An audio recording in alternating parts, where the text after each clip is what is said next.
এক জঙ্গলের মধ্যে একটা ছোট্ট টুনটুনি পাখি ছিল। সেই টুনটুনি পাখি বনে বনে খাবার খুঁজতে যেত আর খাবার খেত। তারপরে সে নিজেকে ভীষণ সুখী মনে করত। একদিন সে তার বাসাতে একটা ডিম পারল। তারপর সে মনে মনে খুব খুশি হলো আর মনে মনে ভাবতে লাগলো সে এই ডিমটিকে সব সময় চোখে চোখে রাখবে, যেন বনের সমস্ত অন্যান্য পশুরা, বিশেষ করে শিয়ালের একদম নজরে না পড়ে। কিছুদিন পরে সেই ডিম থেকে একটা ছোট্ট ফুটফুটে বাচ্চা বের হয়। আর তখন টুনটুনি মনে মনে ভাবতে থাকে, আমার ডিম থেকে ছোট্ট একটা টুনিসোনা বেরিয়েছে, আমার ভারী আনন্দ হচ্ছে। আর এই ছোট্ট টুনিসোনা বড় হলে আমাকে মা মা বলে ডাকবে। টুনটুনি তার বাচ্চার সঙ্গে রোজ খেলা করতে থাকে আর মনের আনন্দে জঙ্গলে যায় খাবার খুঁজতে। খাবার খুঁজে তারপর নিয়ে এসে সে নিজের হাতে করে তার বাচ্চাকে খাওয়ায়। টুনির ছানা এভাবেই আস্তে আস্তে বড় হতে থাকে। তারপরে সে একদিন কথাও বলতে শিখে যায়। আর টুনি তার বাচ্চাদেরকে ভীষণ ভালোবাসতো আর খুব আদর যত্ন করে রাখতো। টুনি তার ছানাকে ভালোবেসে ডাকতো টুনি সোনামণি বলে। আর টুনি সোনামণি ছোট্ট হলে কি হবে, সে প্রচণ্ড চালাক ছিল আর চঞ্চল আর দুষ্টু প্রকৃতির ছিল। কিন্তু সে ছিল ভীষণ নাছোড়বান্দা। তার মা জঙ্গলে খাবার খুঁজতে গেলে সেও বায়না করে তার মায়ের সাথে যাবে, কিন্তু সে তো উঠতে পারতো না। তাই তার মা বাধ্য হয়ে তাকে পিঠের মধ্যে চড়িয়েই গেল জঙ্গলে খাবার সংগ্রহ করতে। এত দুষ্টুমি সত্ত্বেও টুনি সোনামণি কিন্তু একটা জিনিসে খুব ভয় পেত।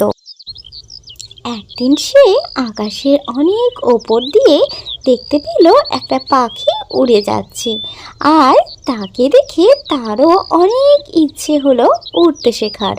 কিন্তু সে তো খুব ছোট, তাই সে অনেক চেষ্টা করেও উড়তে পারছিল না। তখন সে মনের কষ্টে কান্নাকাটি শুরু করলো। আর তাই দেখে তখন তার মা তাকে বলল, কি হয়েছে টুনিসোনা, তুমি এমন কান্নাকাটি করছো কেন? কোনো বিষয় কি তুমি খুব কষ্ট পেয়েছো? তুমি আমাকে বলো সেটা।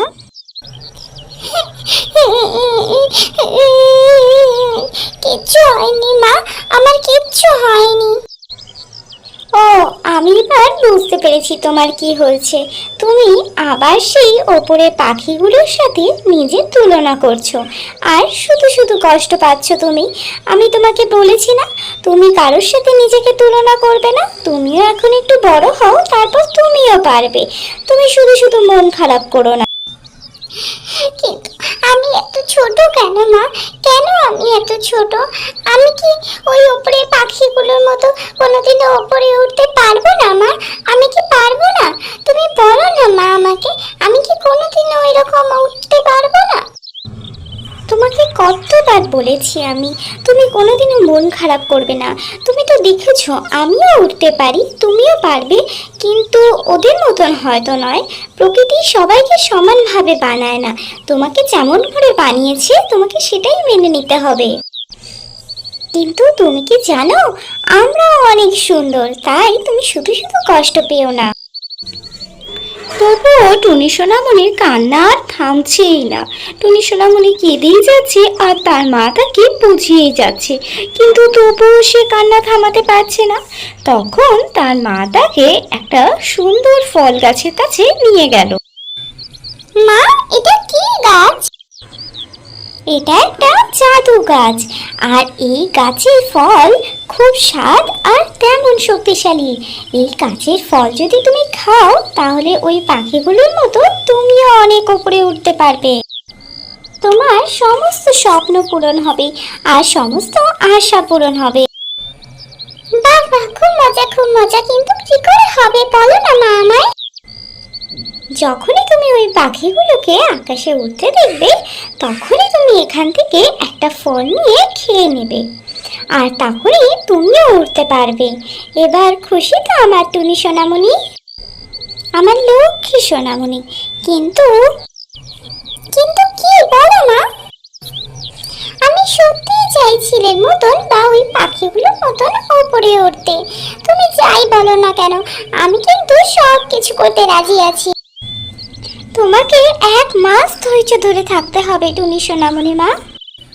মা, আমি নিশ্চয়ই পারবো এই সময়টা পুরো ধৈর্য ধরে থাকতে। আর এরপর থেকে টুনি সোনা রোজ চেষ্টা করতে থাকে একটু একটু করে ওপরে ওঠার। আর রোজ সে ঠিক মনে করে জাদু গাছ থেকে একটা করে ফল খায়, যদি সে একটু উঠতে পারে এই ভেবে। কিন্তু তারপরেও সে মনে মনে খুব খুশি হয়। এদিকে সে একটু একটু করে অনেকটা উপরে উঠতে শিখে গেছে। আর দেখতে দেখতে বেশ কয়েকটা দিন কেটেও গেল। আস্তে আস্তে টুনি সোনামণি মা অনেকটা বড় হয়ে গেল। সে এখন নারকেল গাছ পর্যন্ত উঠতে শিখে গেছে। এইভাবে আরও কয়েকটা দিন কেটে গেল আর সে আরও উঠতে শিখে গেল।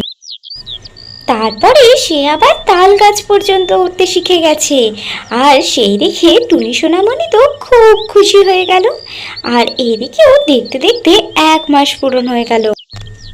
তারপর সোজা সে চলে গেল তার মায়ের কাছে। আর তার মায়ের কাছে গিয়ে সে বলল, মা মা, 1 মাস হয়ে গেল, আজকে পুরো পূরণ হলো। আর এরপর আমি ওই পাখিগুলোর মতো উঠতে পারবো তো? হ্যাঁ সোনামণি, এবার তুমি নিশ্চয়ই পারবে। মা দেখো, ওই যে উপরে পাখিগুলো আজকে উড়ে বেড়াচ্ছে। মা, তুমি আমাকে আশীর্বাদ করো, আমি যেন ঠিক অতটা উপরে উঠতে পারি।